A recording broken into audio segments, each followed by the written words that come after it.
it's all about communication. So if you have questions, please ask. If you have anything to share, please ask. You know, I would love for you guys to share your opinion on everything we're about to talk about. It's not going to be the full 5 hours. I went through and cut the fluff and put in important stuff as well. So we'll try to keep it focused on important things and things that actually make an impact. But please, if you have best practices, anything to say, either come off mute and just feel free to come off mute because I can't see the chat a lot of times when I'm presenting it. So.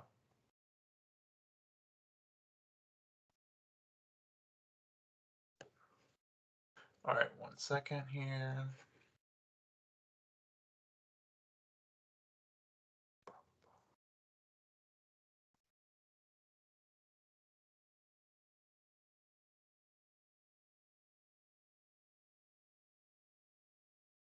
All right, can you guys see the PowerPoint that's up on the screen where it says Leadership Lab? Can somebody tell me that they see it?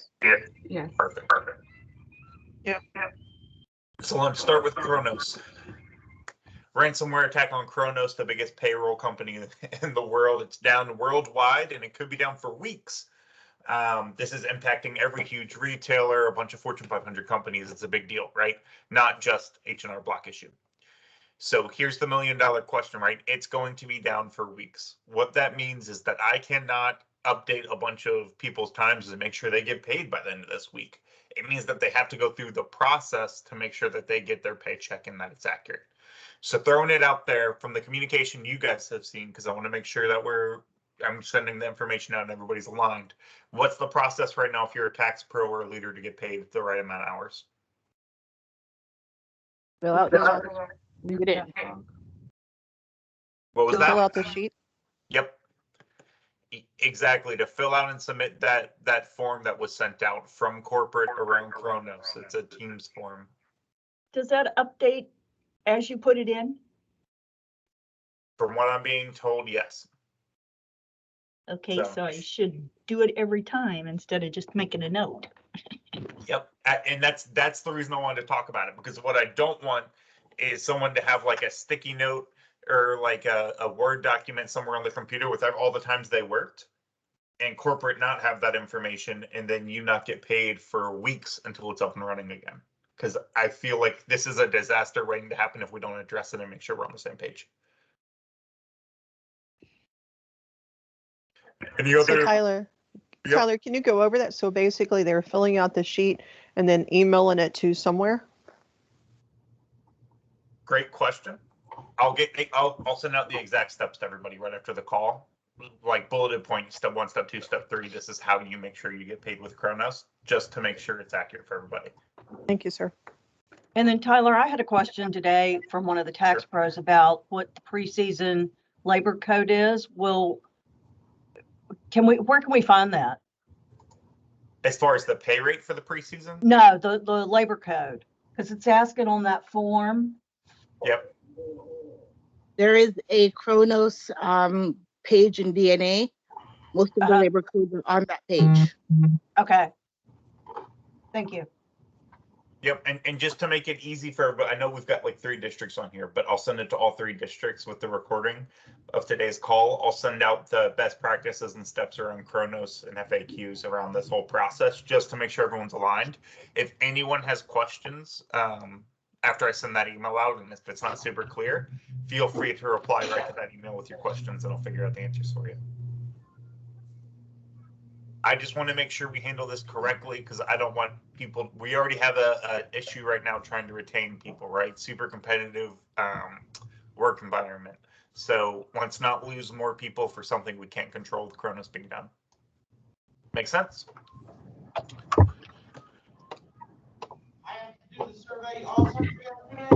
I did it. All right, That was action item number 1. So I put a couple action items in here just to be super clear to make sure that we're aligned. So action item number 1, skills completion. I'm worried about us getting done with skills because they're coming out so late in the game, and we only have this 1 month for our tax pros and everyone to finish it. So to be super clear, all of the self-study skills that they have access to on their passport and in Block Academy should be done by 12/20. That's 5 days from now. The virtual trainings need to be done by 12/31. So that's the ones that they sign up for and complete. All of them need to be done by 12/31 for them to hit ready to serve. So what should you as a leader be doing right now around making sure that your skills are completed? What's the process? Can somebody share?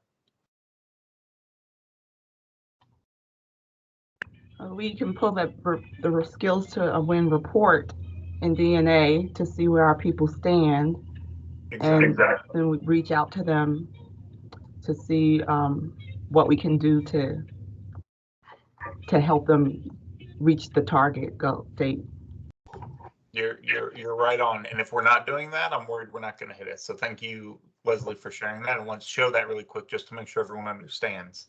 So when you go into the hub, and you should all have access to this now.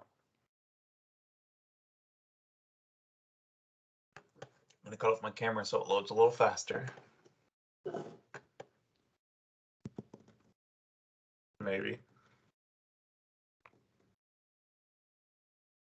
All right, I'm gonna let that load in the background just so we're not all sitting here looking at a white screen. But you definitely want to be pulling that report daily, looking at where your people are with skills and making sure that they're finishing the crossing that finishing line by the 20th. You guys should be scheduling your work center hops because that official inkling is coming out today. So between now and the 20th, make sure you have your hop scheduled, make sure that you complete it with all of your teams and get them to finish to get that credit for that ready to serve. And then look at the people who've signed up for that virtual training and make sure that they're signed up before January and that they're enrolled and completed. If you have people that aren't even enrolled yet, I mean, it's a big issue and they're probably not going to finish on time. Any other thoughts around getting your people done with skills training? It's our biggest focus right now. I know there's a lot on the table. I will tell you that your number one focus is getting those people across. Don't get caught up in all the noise of everything else that's going on. If we don't get our people ready to serve, it's a huge miss for us. So one of the things I'm doing is I kind of try to remember how people like to communicate. So I'm sending text messages as well as emails and phone calls. Absolutely love it. So I got the reporting to pull up too. And when you go into here, there is one that says skills somewhere. Skills to win right here. So you go into the hub, you go into skills to win. You type in any district. We'll look at Chesapeake. And then you scroll down here where the details are and you can sort it by which category.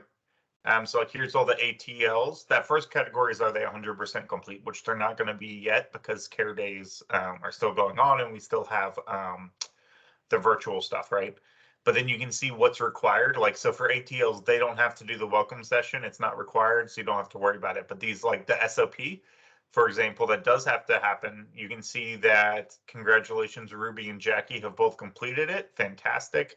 And then you can see that Stephanie has not enrolled in SOP yet. So if Stephanie's one of my people, I definitely call and make sure that we help show her how to get enrolled and she knows how to complete that training. And then also when you come all the way over here to the right and you see these two virtual classes they have to take, you can see, let me see if I can filter it real quick. All of these people who are not enrolled, we need to call ASAP and get them enrolled. One exception here is CSPs. They're not due until after January. Don't even worry about the CSPs. But the ATLs, MTLs, tax pros, we really want to make sure that they're enrolling and completing these sessions.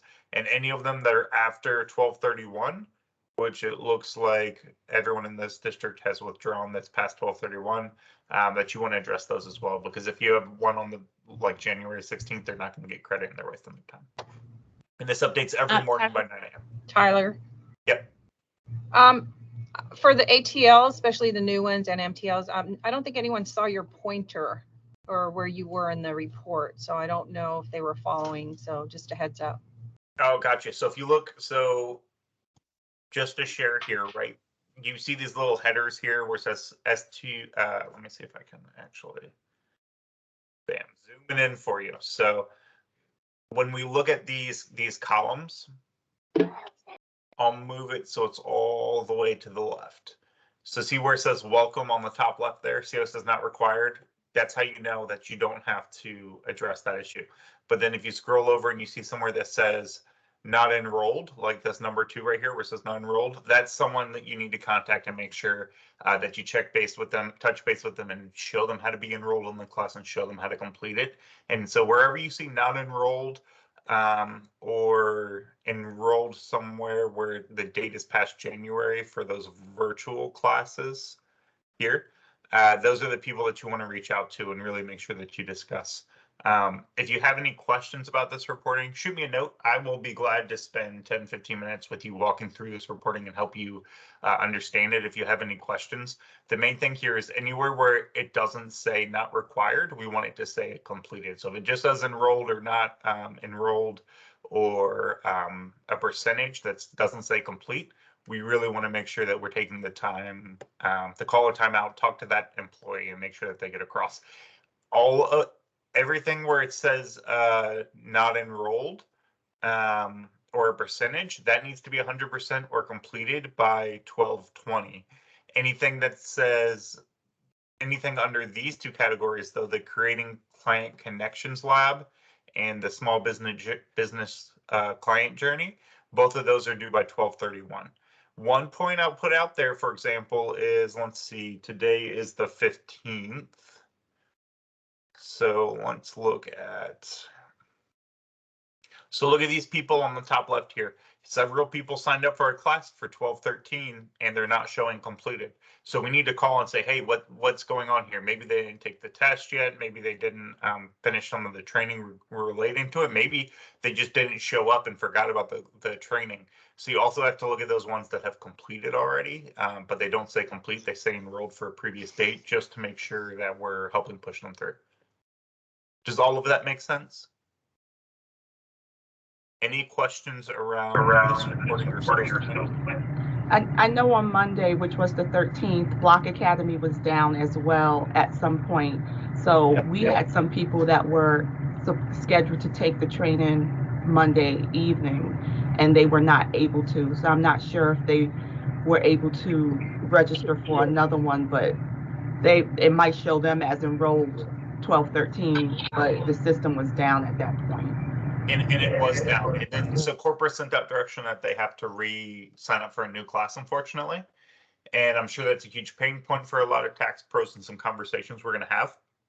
So I'm glad you brought it up, and we really need to address it and make sure that people enroll for a new class. To be clear, these classes they're adding a ton of them every day before the 12/31 date.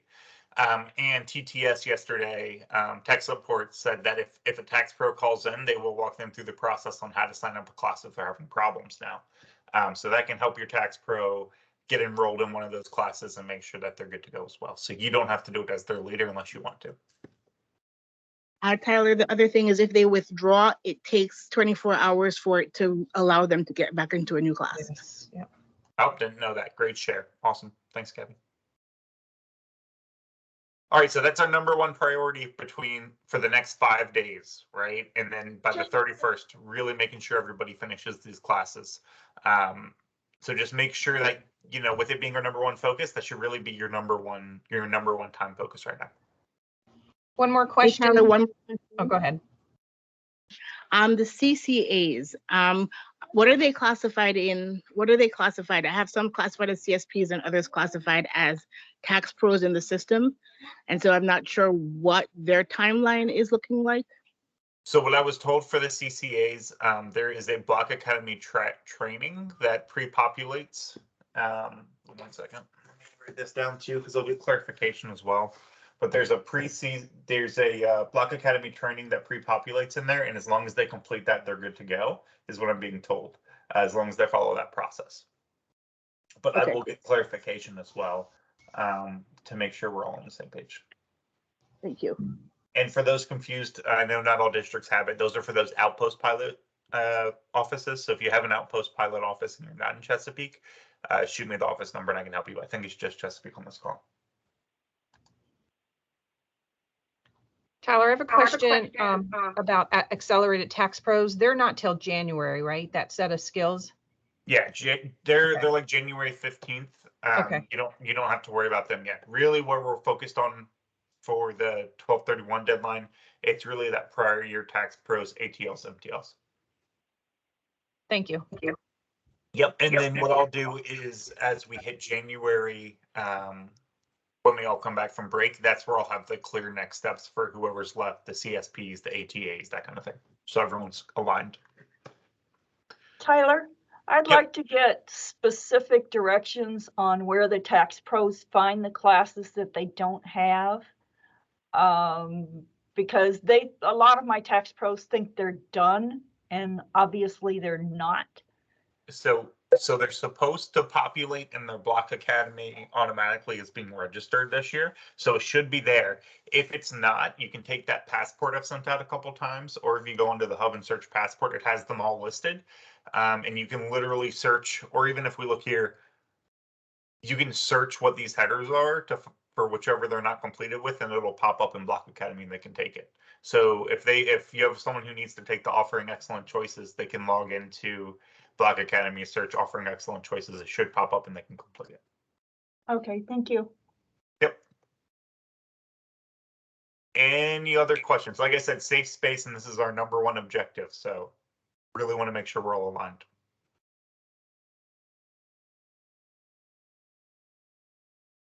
All right.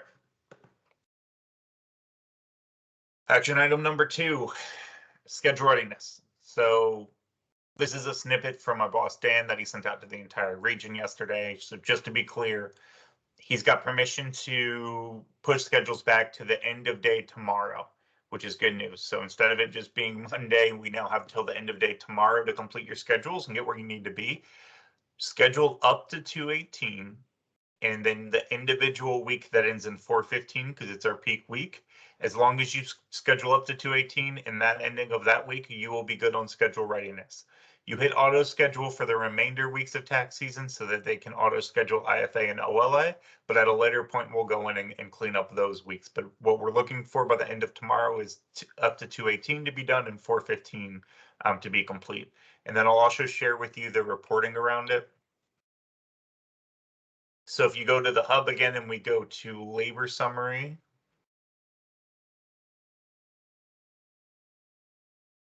And then once you're in labor summary, if you come down and hit schedule readiness, this is the reporting corporate's going to use for schedule readiness for everybody.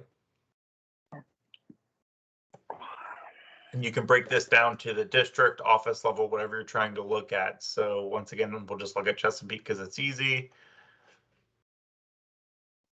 And you can break this down to the office level, but what you see is the overall, we're 46% down for TP shortfall. And you can see where you are with CSP shortfall, overall coverage percentage, how much estimated wasted payroll, that kind of thing. This is the reporting they're going to use, more to come. My thought is also I'll break this down week by week for you by office so you can see where your weakest weeks are. Hey, Tyler, I have a question Yeah. about that. Sure. So we have offices that don't have enough coverage, not enough availability. We're Yep. trying to work around it as much as we possibly can, but what if we can't? What I will say is schedule it as close as you possibly can.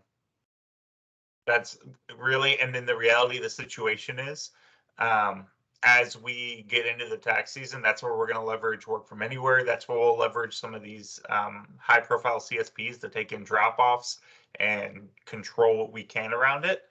As far as the reporting and the expectations, being fully transparent here, there hasn't been a lot of communication around how they're going to use this reporting or what their expectations are. So to be clear, my thought is later today, we've got a call with Dan around labor. When I get more clarification around what they're looking for, I'll share with. What I would say is try to get them as accurately as possible for now.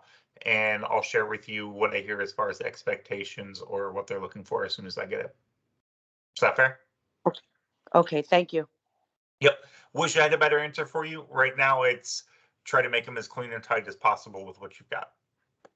It's just that we had a lot of first years that withdrew that were already hired, and we can't do anything about that. I am going to offer them to be a TPA, but again, we're struggling a little bit in some areas of the offices.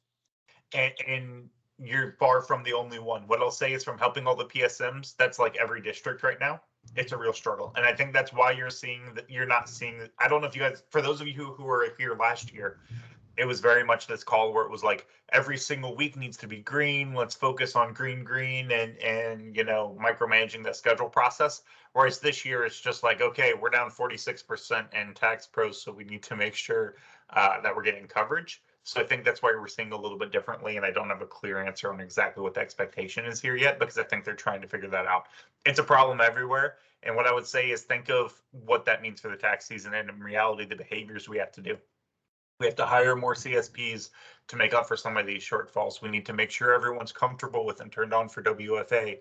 We need to make sure that we are comfortable with the fulfillment center and able to load things up there in case we don't have enough people, things like that. So more to come. Okay, thank you.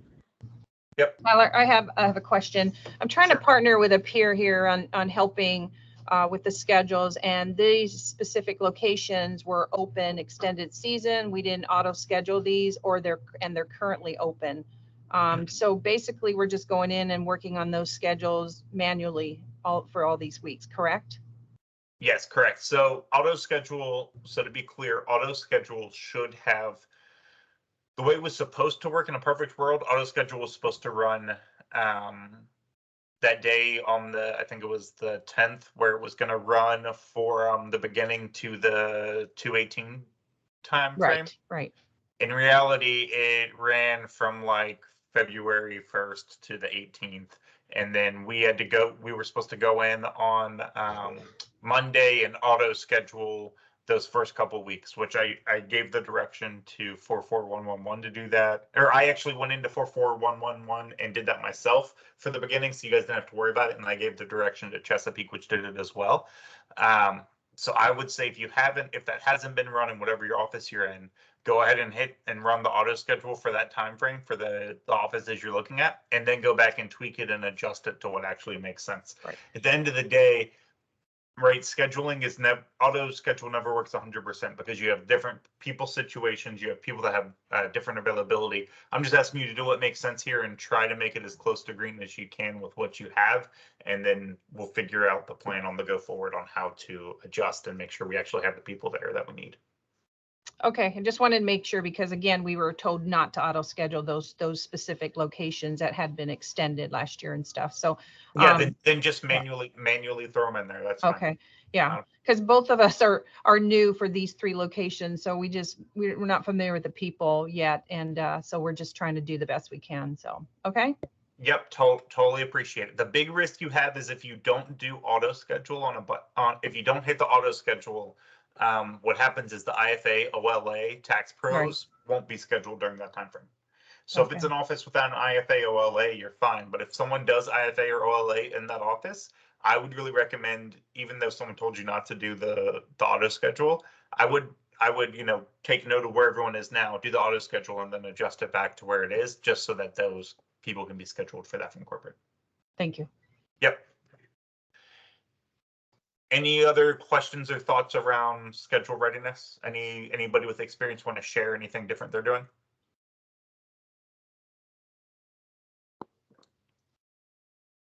All right. Action item number 3. So the Horizon Heroes sign off. So we will talk about this with this whole deck. Essentially, the Horizon Heroes sign off is a sign off that you're supposed to sit down and do with each of your people when you start the season this year to go over some of the basics. I recommend keeping this as simple as possible, because you have to have people in your office for work center hops. When you're doing the work center hop, I recommend to do this sign off. It's a simple form that goes through that you covered basic material with that associated. It's just for the tax pros. You don't have to do it with CSPs or anyone else, but the ATL and the tax pros in the office have to do this sign off, and we'll talk about it a little bit more. So just wanted to throw it out there. When you do your hop, make sure you do this Horizon Hero sign off, because it's going to be tracked. Any questions about anything I said so far? Just want to make sure we're clear, because those are like the really top priorities, and then we're going to go through the material for this presentation now. Hey, Tyler, you said on the when we do our work center hop to do the horizons checklist, is it Yep. already embedded in it, or is it just an add-on? Because I just want to make sure for scheduling the hours. It's an add-on, but it's this sheet right here.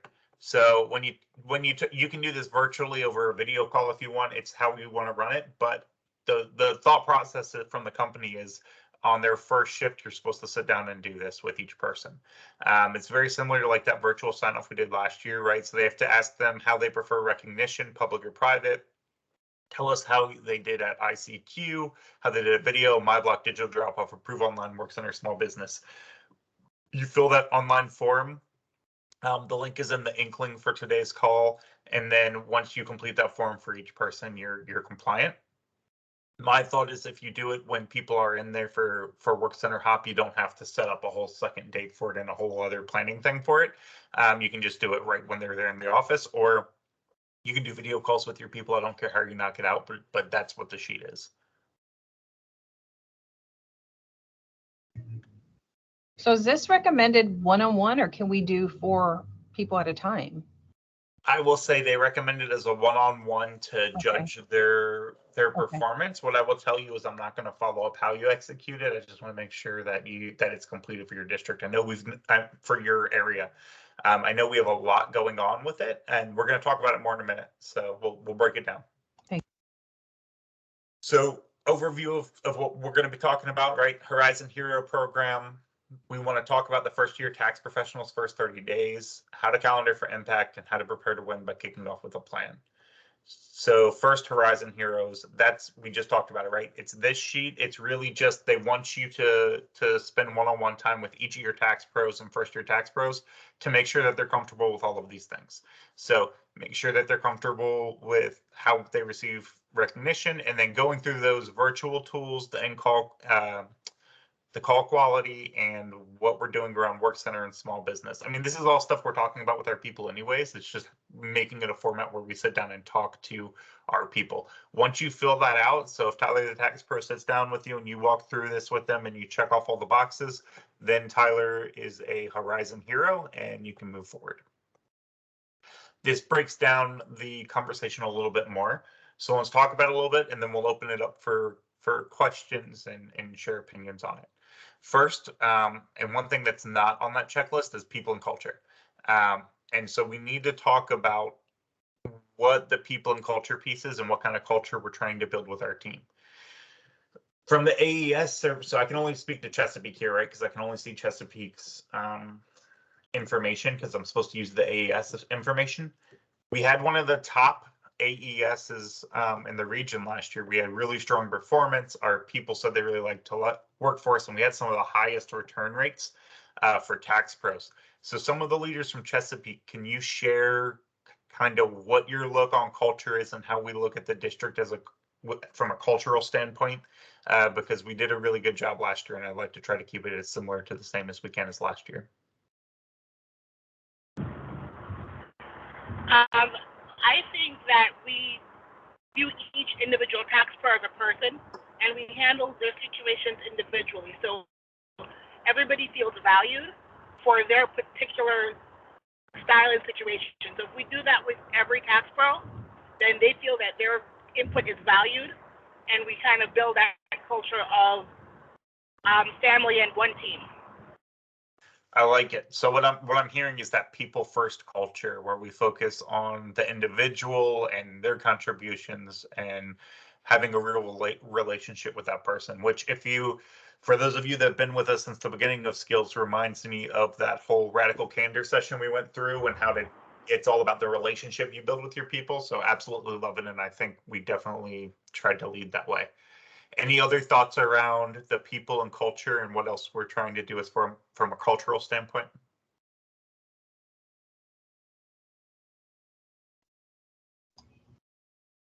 I think it's important that we're communicating too. So that's a key factor in making sure that your team is well informed and they understand their expectations. So that's something that we try to promote as much as we can with 44111.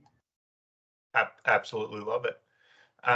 The notes that I put in here when I put this presentation together were, let's try to repeat last year. Focus on the people, focus on the process, right? People feel safe when you have a process in place, when there's clear expectations that you repeat over and over, and focusing on the scorecard, right? Making sure that there's that overall focus on how to drive the results and the path on how to get there. And then transparency and that open door policy, right? To be clear, especially for Chesapeake, we want to have that open door policy. If anyone has any questions, concerns, it's got to be a safe space. They can come to us and we can help walk them through whatever problems or issues that they have. And I'm okay if you hand out my phone number like candy. As you guys know, my management style for you guys is I'm going to have a conversation with you around whatever issue, but I'll support what changes and what you want to do in your area. And I'll help give you the right words or help support you in a way to make those decisions.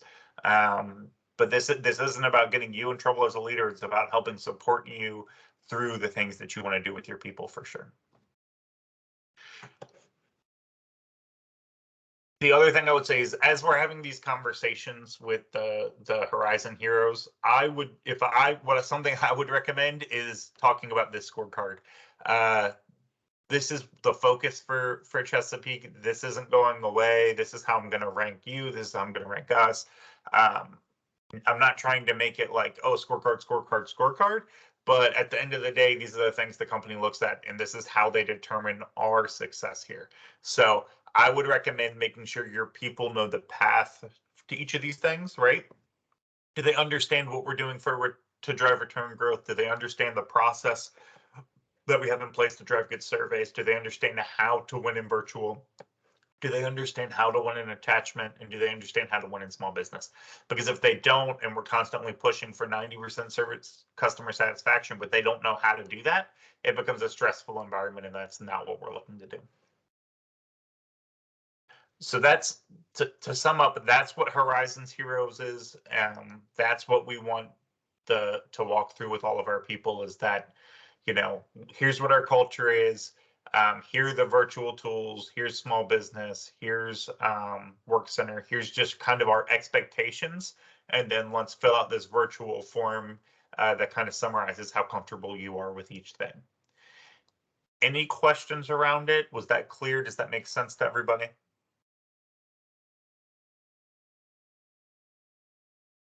As far as timeline to when this stuff is due, not sure. They didn't give a timeline. It just said they will be tracking and doing reporting on it. So I'll share as we get closer. Like I said, I would just kind of slump it under that 12/31 deadline as we're doing skills with everybody, just to make sure that, like, when we're doing Work Center hop and filling this out, that it's getting done on time. The one thing I would say is priority is skills, right? If you have and I want you to complete Work Center. I want you to complete this Horizons Hero form with everybody 100%, right? That being said, I would much rather you complete 100% radio serve and skills 100% and miss some people on this if you're going to miss one. Bob Moretti, the head of retail, sent out an email, I think it was yesterday or the day before, talking about some of the issues. And he was like, hey, I think he compared it to dropping marshmallows and crystals. And if you drop a crystal, you can't fix it. Don't drop the important ones. The important one here is ready to serve for sure. All right, first year Tax Pro, their first 30 days. So I'd love to ask, for those of you who've been with us for a while, what should the first 30 days for a first year Tax Pro look like?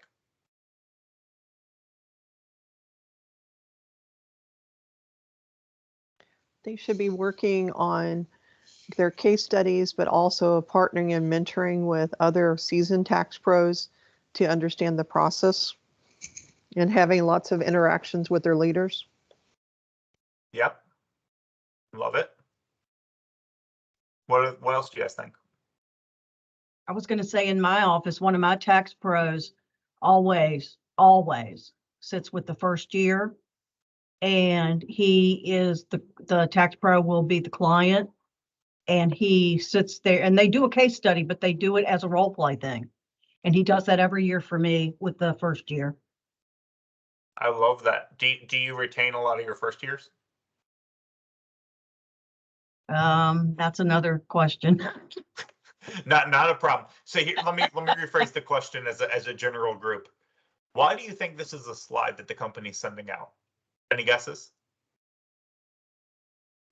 Because probably we're not doing it. We're not retaining first year. Yeah, that's definitely. Yeah, let me be really clear, probably a little too transparent here. We suck at retaining first year tax pros. They're supposed to be like the future of our company, right? And when I come into some of these offices, I'll tell you, I hear a lot of people talking about retiring and moving on. And then you have a district with like 30 offices where you get 2 first-year tax pros and one of them quits, right? Not a good look. And when you think about how we started this call, talking about scheduling and how we don't have enough capacity. And Dawn, I think it was you who a minute ago said, you know, we can't retain the first-year tax pros. I think what happens is the first year comes in and we focus on them a little bit, and then we hit that rush of tax season, and then we kind of forget about them a little bit, and a lot of them end up leaving. Would you guys agree that's pretty accurate?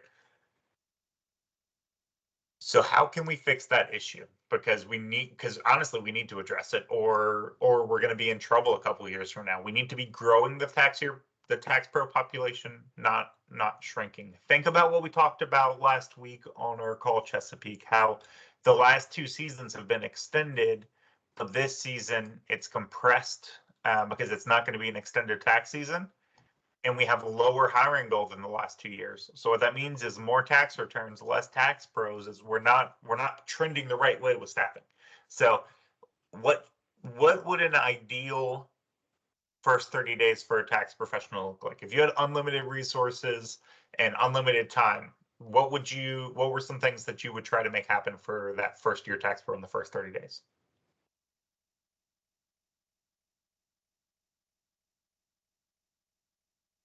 I'd want them to have a chance to experience the many different functions that they'll encounter, so they can mentor with someone, watch somebody else go through it, because I don't care how many things that you did during the class, if you don't know from the time the client sits down to the time that they leave your area what that should feel like and do like, then you're going to miss key steps, and it's going to impact not only that one client, it's going to impact our stores CES scores, and that person's not going to be feeling very much love from H&R Block. Yep, completely agree. So just want everyone to think about this one, and I want you to think about what we talked about in culture a minute ago. I heard people first, right? We're talking about making sure we focus on the individual. I just ask that you guys put the time commitment in for these first year tax professionals. It's funding your future. It's making it so that each tax season is easier for you. It really helps us focus on the right people the right way. So please take a look at your first years. Please make sure their first 30 days are solid and that you continue to support them and take the time to spend time with them throughout the tax season. Partner with your PSM. Yep. For the first years too, when I was building the schedule, I added them even though it was being overage of hours, because if they don't get the hours, they're not going to learn if we don't see them for the first couple of weeks. So I don't know, is that something that you're looking at? Is that if you have to be excess, add them? I would definitely add them as much as you can. Here's the thought too, right? They just went through this whole course. This is their new job. And then if we start the tax season and if they don't have any hours, they're going to go work somewhere else. So I completely agree. I would add them all over the place as much as you can to help them stay engaged, to help them learn. This is a long-term play to help grow our people. And when you think of what we've been talking about, right? The long-term growth strategy for Chesapeake, we say one is customer service to make sure that we get these people to come back. And then 2 is growing our tax pros from first-year tax professionals to getting people to start up, to getting people to return, right? That's all the same place. So when you look at long-term growth, it's one of the few things we can actually make a difference on to grow our business each year without having to change anything crazy. So I would definitely schedule your first. If you have a first-year tax pro in your office, schedule them like crazy, support them like crazy. It should be one of your biggest focuses to make sure you grow this person so that they're a strong tax pro for the next couple of years for you. Tyler, Yep. Has anyone asked the tax pros that were new last year what made them come back this year? They might have some insight since they were the newbies last year and now they've got a second year. They're going to have a second year under their belt with H&R Block. Has anyone taken or asked them or taken a survey of what made them come back? Because that might give us some intuitive insight into what we could do with the new tax pros that we're getting this year, how to help them out. I love it. I absolutely love it. From the corporate standpoint, I don't think we have, but I will say that they did exit interviews on some of the first years, and a lot of it had to do with engagement. It's the same thing we hear from our customers with WIP, right? It's the people that leave are the ones that don't feel engaged. They feel like we don't follow up with them. That's why people leave. Our jobs are so important because people don't leave bad jobs, they leave bad bosses, right? So how we set the tone for them, how we give them structure, how we make them feel safe and with processes, I mean, that's really what people are looking for here for sure. So great point, and I think we just really need to put a focus here as a team. So this is just for, you don't have to have a meeting with your team or anything, but this is for the first year tax pros. They want to make sure that you're having a career path discussion, right? First year tax pros don't make the IPP payment, and so we need to make sure that they understand that. They need to understand who's there to support them. They also go through that hero training, the same checklist, to become a Horizons hero. So these last two items are the same thing, just that you talk through that training with them and they become a Horizons hero. Make sure they know who's there to support them and make sure that they know what their career path looks like, right? If they don't want to be a tax pro, they can become an ATL, MTL, right? There's different paths they can take, but also making sure they understand how to get paid, how to start up, how the program works at H&R Block and how they can grow. That's something they realized a lot with the exit interviews too, is there's a lot of people that don't know that they can make more from the IPP. They don't understand how to grow their customer base. They don't understand that the controls in their hands as a tax pro onto how much they can make. So all things we want to share with them. And then when we're talking about career path and how they can grow, couple things we want to make sure we talk to them about, right? That they can increase their knowledge over a variety of topics, that they can help more clients and other tax pros, that they can broaden the job beyond tax prep, and they can earn more compensation by engaging in other opportunities. So we really just want to talk to them about what do you want to do with H&R Block? Here's how our systems work, and to make sure they're comfortable with it. Because one of the big things we've heard in the past is they don't understand how to grow, how to make more money, how to help more customers. So it's just all about that communication piece with those first years. And then, like we said, making sure they know the support channels. My request is if they're in an office that they should talk to their leader, right? Talk to their ATL. If the ATL needs help answering a question, they should be working with the MTL. If the MTL needs help, partner with me. It's just all of us there to help support with this open door transparency to help them grow and them knowing that they're there to grow. The PSMs are a great resource with us right now. I know Maria and Chesapeake at least has been having weekly calls with the first year tax pros, been talking to them about what needs to happen, been following up with them weekly. And I know there's a lot of support out there right now. We just need to continue to make sure that support doesn't drop when we hit busy tax season, because we're trying to fund our future here. All right, any final questions or thoughts around first year tax pros before we move on?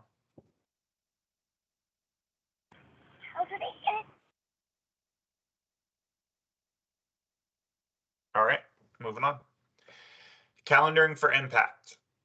So these are the things corporate says you need to prep for looking at the new year as an MTL or a TL. Scheduling the first 30 days for first year tax pros, making sure you knock out Horizon heroes, making sure we plan around call campaigns, making sure you're doing support visits with your ATLs, making sure that we have our weekly MTL meetings, making sure your tax preparer have a mid-season and in-season conversation, and making sure that overall we know how to communicate. So we'll break this down and I'll share what we're doing at the district level, and I'll give you flexibility on what you want to do with your teams. We've already discussed Horizon Heroes, right? I recommend doing it during the Work Center hop. It's just a check-in with all of your people and you fill out a form. We need to make sure, I would highly recommend partnering with your ATLs when they fill out theirs to make sure that they're aligned with you around your expectations. Anything else we should talk about in Horizon Heroes? So just to recap, right? The everything on the forum, our culture, I recommend talking about the scorecard and how to achieve it.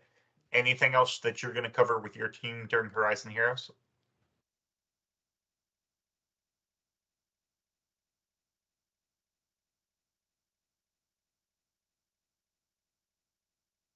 Can you guys hear me?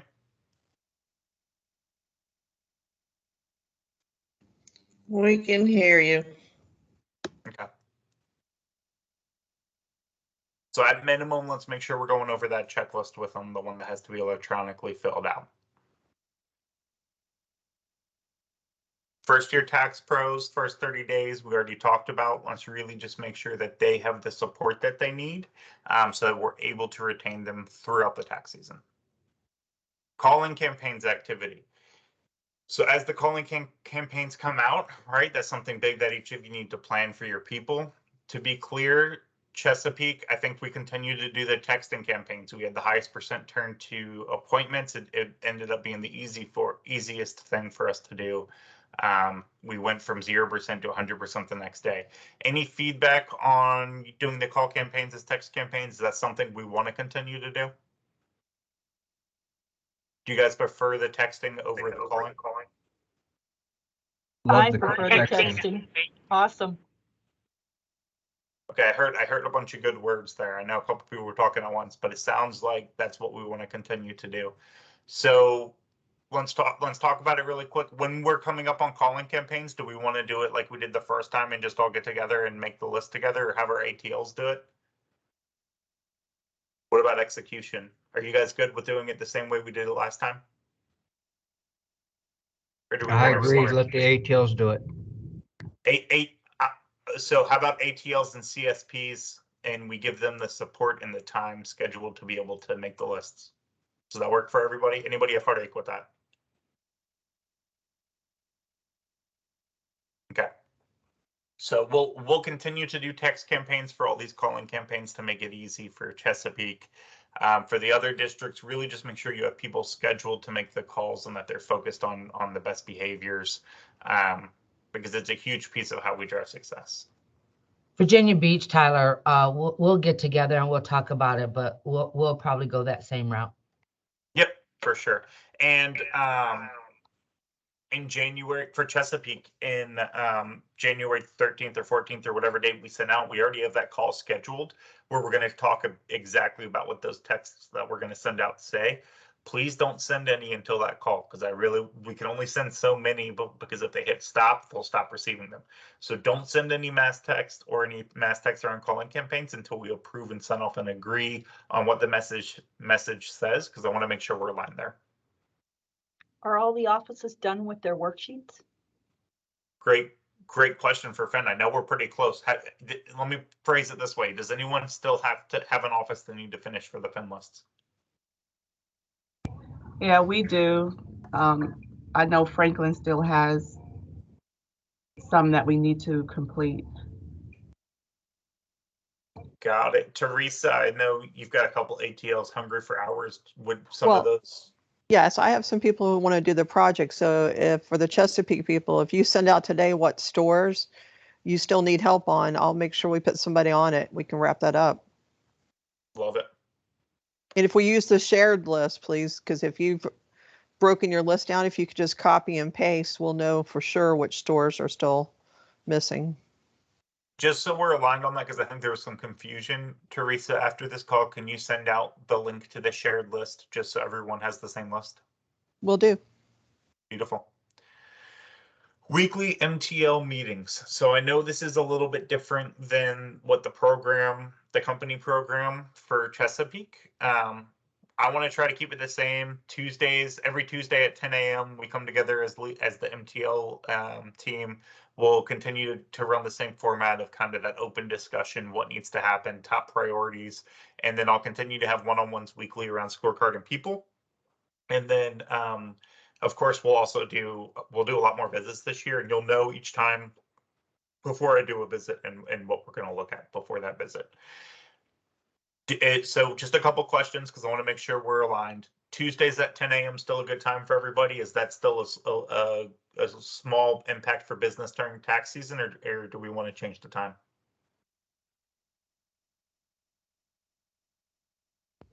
Anybody in good. Chesapeake? Oh, go ahead.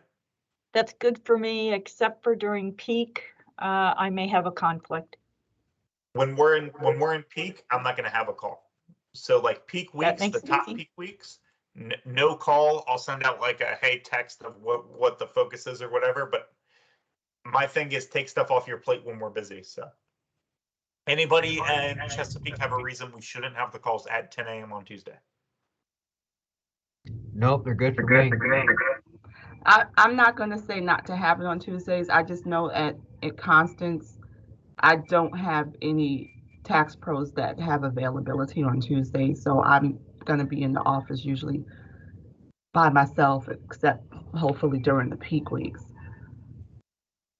Okay, so I'll look at it and we'll do some thinking around that for sure then, because I want to make sure it's where everyone's able to attend. And then weekly one-on-ones around scorecard and people, that'll just be our touch base. My thought around one-on-ones this week or this season, very similar to last year. I'm going to try to keep it focused on the scorecard and people so we know what's going on as far as hitting results. And then, but it's really a safe space where we can talk about whatever you need help with, however I can support you, and we'll just have those every single week. Speaking of one-on-ones, I know a lot of our one-on-ones are usually Wednesday. Because we're having this call, we won't have one-on-ones this week, especially with care days and because we're all going to see each other as far as MTLs, TLs tomorrow too. So I'll cancel this week's one-on-ones that were scheduled for today. And then really after this week through the tax season, you should have a one-on-one with me each week, either in person or via a visit. As far as the other districts, each DGM runs things a little bit differently. So partner with your DGM to see how they're running their weekly meeting and how they're tying in Horizon Heroes and all the other factors. Support visits with ATL activity. Like I said, you're going to know when we have a visit. I'll schedule it with you a couple of weeks ahead of time. I may go through tax season here at the beginning after our break, after our holiday break, and schedule out all of the visits so it's even between everybody, so you know exactly when they are, what we're looking at, that kind of thing. And then that way it's not a surprise and we're aligned on what we're focusing on. And usually it's going to be focusing on the weaknesses that you have and recognizing some of the good behavior. So if you really suck at schedule readiness, then maybe we dig into schedule readiness. If you have opportunity with Work Center, I want to help support you there. I also want to do some things where we have some of the MTLs visit with each other to help share peer practices. That's something I've done in the past. I've had a lot of success with. So we'll look at that as well. But I think you'll see more to come beginning of January around this. And I'm going to send out a lot of information. The other thing to think about with Chesapeake anyways is we have that visit in the beginning of January with Dan and Kim and possibly some corporate people. And then Carice said she was going to visit us this tax season, and Bob Moretti is going to visit us this tax season. It's going to be a corporate heavy visit this tax season. So more to come on that. And I'll make sure that each time that we have a corporate visit, I will be there the day before, role playing the exact visit before it happens to make sure you're as comfortable as possible and to make sure you know all the answers and it's like an open book test. And then communication plan. So as you guys know, my whole thing is I'm going to continue to communicate through Teams for the tax pro level, and then I will mostly communicate to you guys either via text or email. And then the only real email I'm sending to the tax pros will be that Friday communication each week of just like important stuff that's going on overall. I'll also put stuff in the Facebook page just as a reminder for people who don't ever check anywhere else, just to kind of keep them engaged. But that's really the Friday email, and then the rest of the communication should really come through you guys. So when I send you guys stuff, make sure you're communicating it to your tax pros, your CSPs, your ATLs, everyone else, because you're really the only person I'm going to be sending communication to this entire tax season. That way you can control what message your team gets and how you manage through situations as an individual leader. Everybody okay with that? Okay. I'd love to hear some things that you guys are doing as far as communication. How are you communicating with your team throughout the tax season?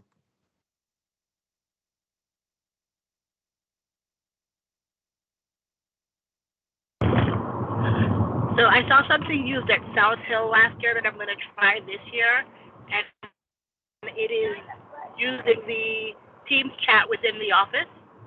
And so if they're constantly on the Teams chat in the office, then I can use that as a second or third place to put important data. I like it. Like it a lot.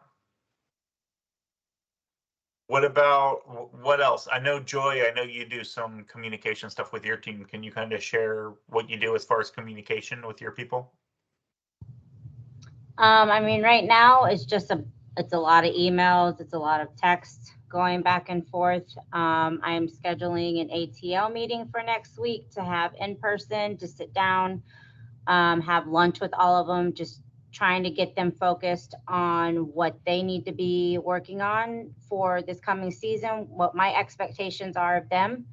And then next week I will also be in person, like all of us, with the Work Center HOP training with my whole team. That way we can discuss and go over any questions and concerns that they have. So I'm trying to do some in person. I just did the office party last week, but I'm trying to keep constant contact with them and engagement from them right now.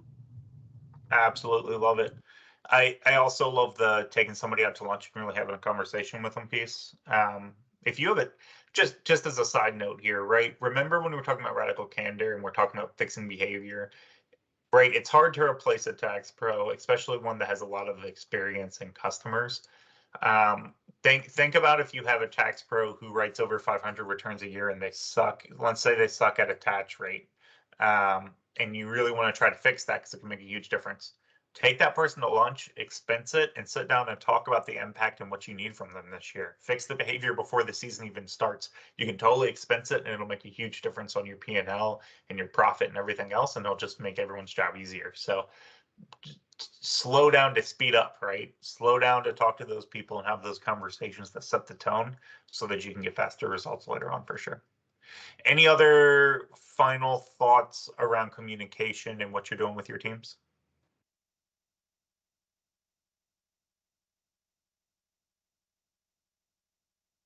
Anything I can do better for the Chesapeake team as far as communication, either through via text message, email, Facebook, anything I can do to make your job easier with communication?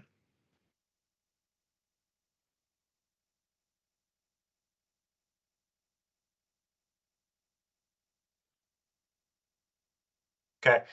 Once again, feedback is a gift. So if you think of something later, or if the text messages get to be too much later, or if you have feedback, feel free to call me, text me, whatever. I'm here to help. Marianne has graciously agreed to be a feedback person for me too. So if you're not comfortable and wanting to be anonymous, feel free to send it to Marianne and she'll call me and let me know that from someone anonymous that she's got feedback. And I'm just trying to help you do the best job work you can do and make it easier for everybody for sure. All right, moving on, preparing to win. So this is really you as a leader, how you think about the new tax season and how you prepare to win. So new team members, think about how you address the new team members, how you prep them for the tax season, right? And that really comes down to the Horizons Hero piece, going through that checklist, making sure they're comfortable with everything, going through your culture, going through your expectations as far as results, that kind of thing. Think about your leaders. How are you prepping your ATLs? How are you building them to be the next MTLs, right? How are you growing them and setting the expectation with them around communication and everything else? Think about how we're talking about getting out of the weeds here.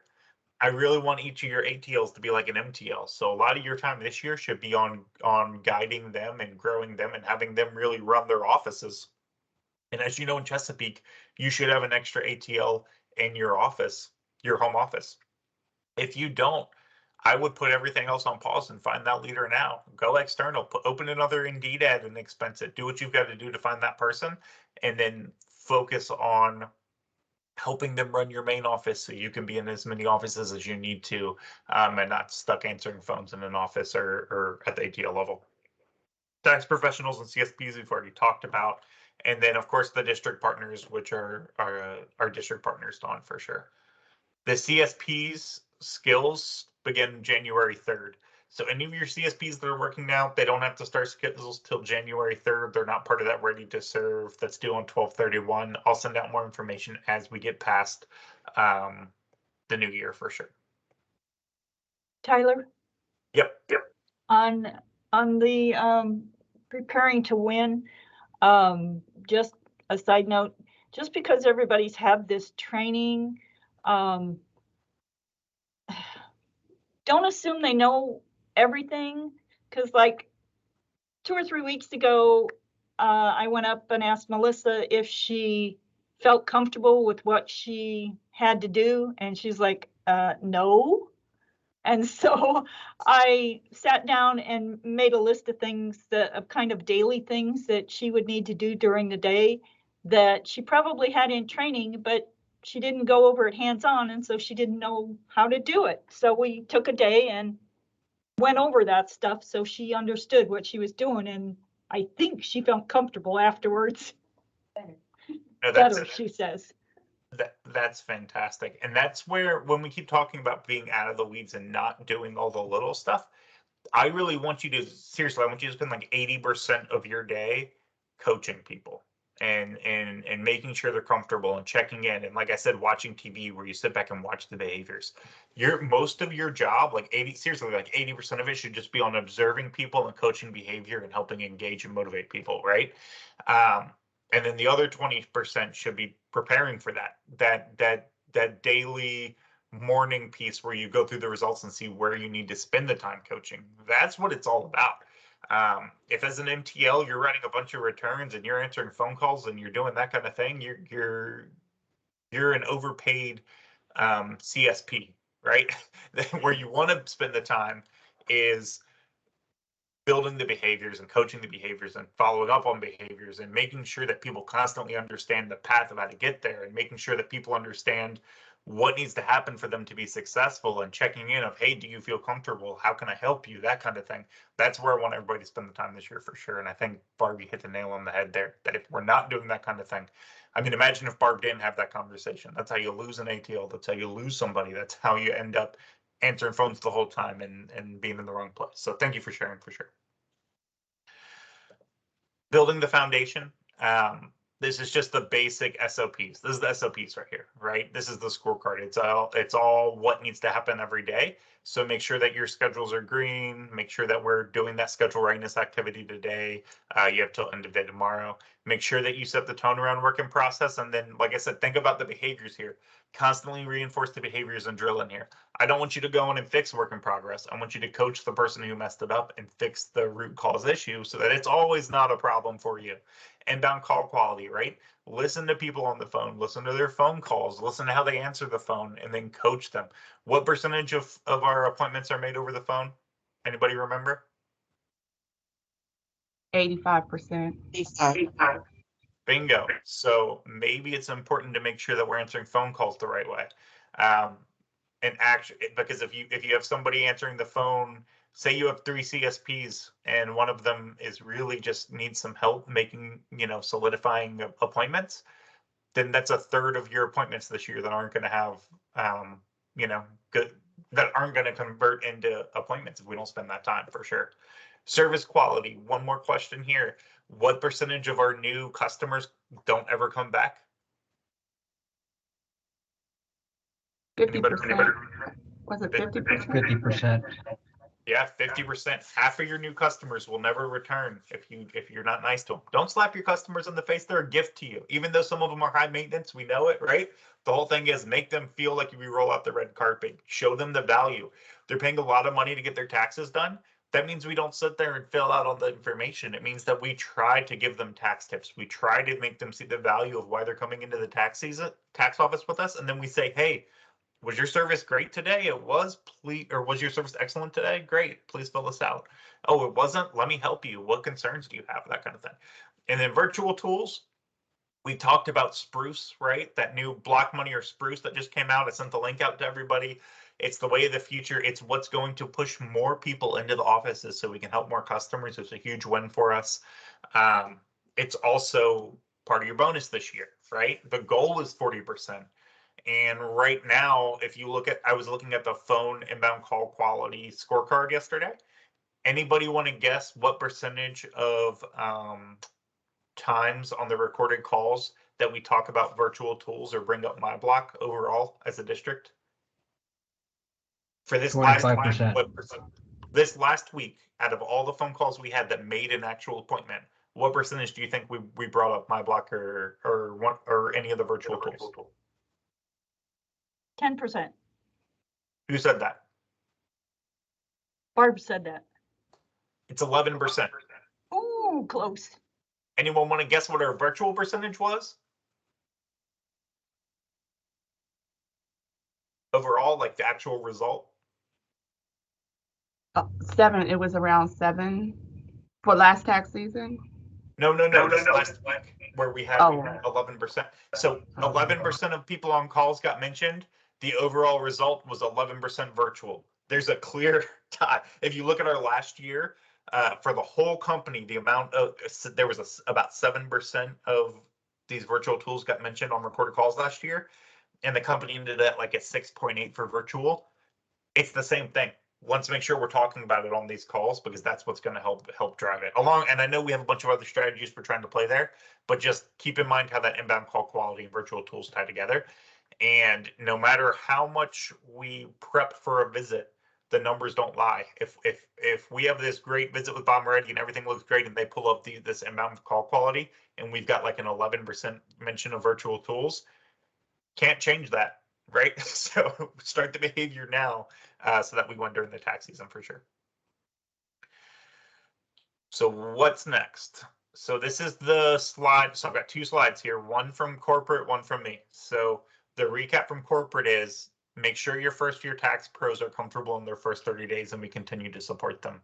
Make sure that you submit the Horizon Hero online form to confirm your certification as a Horizon Hero and then begin certifying your teams moving forward. So you, your ATL, and your tax pros all need to go through this form. I recommend, like I said, doing it during the hops. That way you're not doing work twice.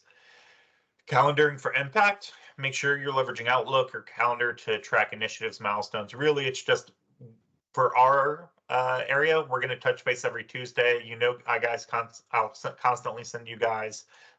Here's like the objectives we're focusing on right now. I'm going to try to keep it as simple as possible for you. Just keep an eye on your email and text. And then lastly, preparing to win. Leave with your 30-day plan and track it against each day as we walk through January. Really focus. So my ask really is to focus on the priorities. It's the skills execution. We have till 12:20 for all the self-learn stuff, 12:31 for the virtual classes. Schedule readiness, that's the end of day tomorrow. And then Horizon Heroes when doing the hop. Those are the top 3 priorities that we're up against right now.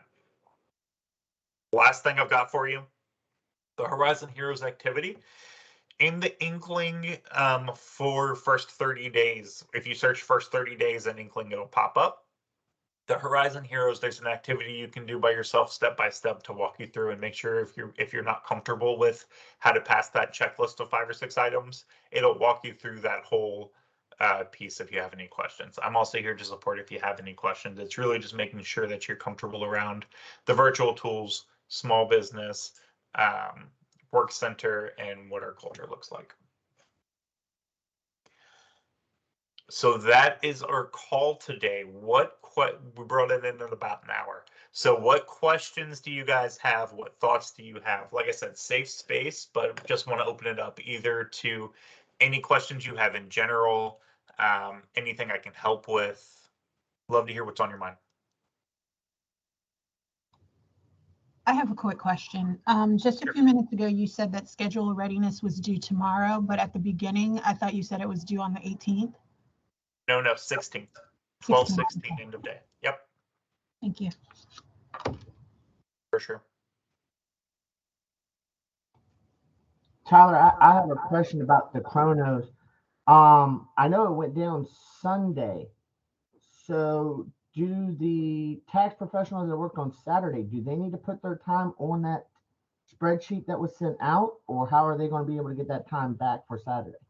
What I would recommend is any time that they worked that you're not positive that they got credit for, have them fill out the form for, because it's going to the Chronos team. So if the time's already in there, they can't add it on top of itself. So like I said, after this call, I will send out the step-by-step to everyone for that Kronos form to make sure everybody's aligned and has clear guidance there.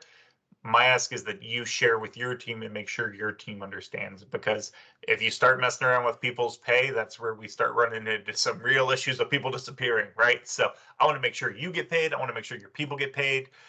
If you have any issues with it, let me know. Someone in the comments said, are they paying the ransom? I have no idea what's going on with Kronos. They're totally a vendor for us. What I will say is the last 4 places that I've worked from a retail perspective all used Kronos. I think they run most of the Fortune top 500 timekeeping wise. So I'm sure it's a ton of money. So Tyler? just to be clear, Oh, go ahead, Marianne or Dawn, either one. Marianne, you can go first. thank you. So since it went down on Sunday, all of the time that was in for the end of the pay period last Friday should be okay, and everybody will be getting a paycheck this coming Friday? Correct. Yep. And as long as, and per the email that corporate sent out yesterday, it's the tax pro's responsibility to fill out those forms on the move forward to make sure that they get paid, which to me says, okay, we really need to help guide them through to make sure they understand, because we want to make sure everybody gets paid. I will tell you, I've had a lot of calls from peers that work in other industries or that I've worked with in the past freaking out because their company hasn't put a policy in place and they're just hoping it fixes itself. And I think there's going to be a lot of people not getting paid here shortly at a lot of our competition. So I'm very grateful personally that H&R Block stood up and said, hey, here's a process. Let's make sure you get paid, because I will tell you there are a lot of people that just aren't doing anything yet and they're going to suffer the consequences. Is that what it says? Fill out the form and retain it, Joy? Yeah, it just says fill it out and retain it. So like, is it actually going? It's literally just an Excel spreadsheet. So I will call Dan after this call. Make sure I'm very clear, and I'll send the direction from Dan to everybody so that we're covered. It did say we would get further direction just to make sure we're keeping track with that document. So. Yep.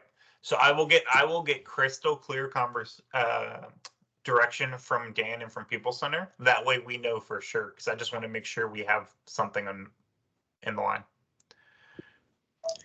I told all my people to send it to me every Thursday. We'll figure it out. Like I said, be on the lookout for the email from me later today, because I'm going to call Dan right after this call, and I'm going to talk to People Center now because I really want to make sure we have it right.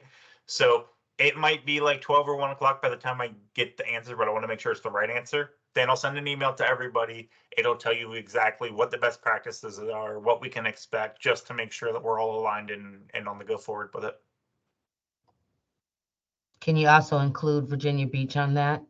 Yeah, I'm going to send it to everyone who attended this call. Okay. Now, my question doesn't have anything to do with Kronos. You were talking about a fin list. Can you explain to those of us that don't know what you're talking about, what that is? Yeah, so something we did in Chesapeake is we sent we went through a fin list, which it's a list and a system that we have that breaks down every customer that we helped last year. So I went through all the offices in Chesapeake. Then we scheduled to where all the ATLs and CSPs that were working at MTLs and TLs took all of those customers and looked all of them up in Work Center to get their phone number. And then we're going to do mass text to every single customer we helped last year, telling them, hey, we want to help you. Please make an appointment, that kind of thing. So it's an extra program that Chesapeake is doing to try to get some extra customer growth from everyone we helped last year. And we're going to do some mass text at the beginning of January. It's not a company program. It's just something we're trying out to see if we have some luck. Thank you. Yep. Yeah, I apologize. I know a lot of it was very Chesapeake heavy, but because a lot of it was like, hey, what's your first 30 days look like in the district? In our district, I try to put our flavor on a lot of things. So but I'm being transparent about what we're doing, and each leader has a different style and a different way that they approach things. So definitely partner with your DGM around any questions you have around how you're running things, as far as weekly calls and things, just to make sure that you're on the same page with your leader. I'll send out the Chrono sheet to everybody as an attachment, so it's not that form sheet once we have clarification too. So you don't have to stress around the Chronos things. Just whatever direction I send out later today after I get off the phone with everybody important, we'll make sure that policy I send you what to do, that's the thing you got to focus on. What else? What other questions? What other thoughts? Doesn't even have to be related to anything we covered. It's just, how can I help you?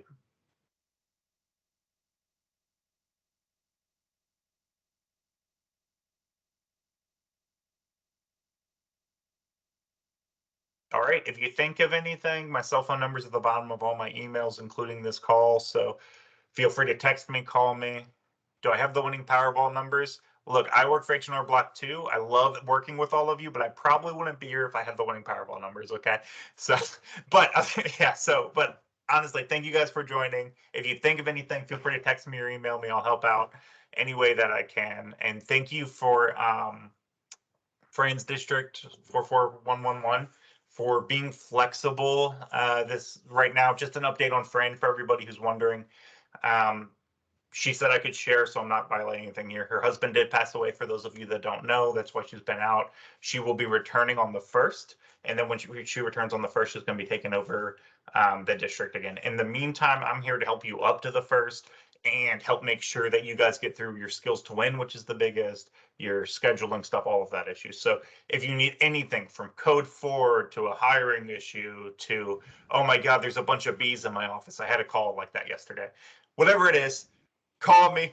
I'll help you work through it. Text me, email me. Email is probably the easiest because I'm helping a couple districts and it just helps me keep in track where everybody is. Newbies need to call People Center to sign into DNA for the first time. That's the first I'm hearing about it. Joy, do you want to elaborate or what do you mean by that? No, sorry, it was a question that was worded poorly. So she can't get in, and I don't know. It's saying that until she can sign in for the first time, like, I don't even know. Does she need to call People Center? What position? ATL. Joy. What? Have someone log in under the training code on the computer. Yeah. And then open DNA, and then it'll come up as create H&R Block password or reset H&R Block password. Once she does that, she should be able to create her password and log in for the first time, unless of course they have her credentials wrong. Make sure she's doing create. Don't hit reset. Because if you hit reset, nothing's going to happen. Right. I had a young And lady also- in here this morning and her start date is today. So they had to help her through it today. So that was one of the reasons she was having a problem too. So. Yeah, I'm not sure what her start date was. So, all right, thank you. And Joy, if that doesn't work or you're having issues, before you go down the People Center path, email me who she is and CC Dawn and Laura, and we can make sure that she was hired correctly with all the forms, because sometimes that's an issue. We'll look and let you know if you either need to go to People Center or what the next step would be too, just so you're not wasting time if it's an easy fix on our side. All right. And Joy, I had one of my CSPs yesterday who we created her password. I logged in and went into DNA and went into my account, and she went in, put in her PeopleSoft, and then put in her information, and then let her create a password right there. All right, cool. So it was that easy. All right, thanks. Awesome. Any other final questions or thoughts?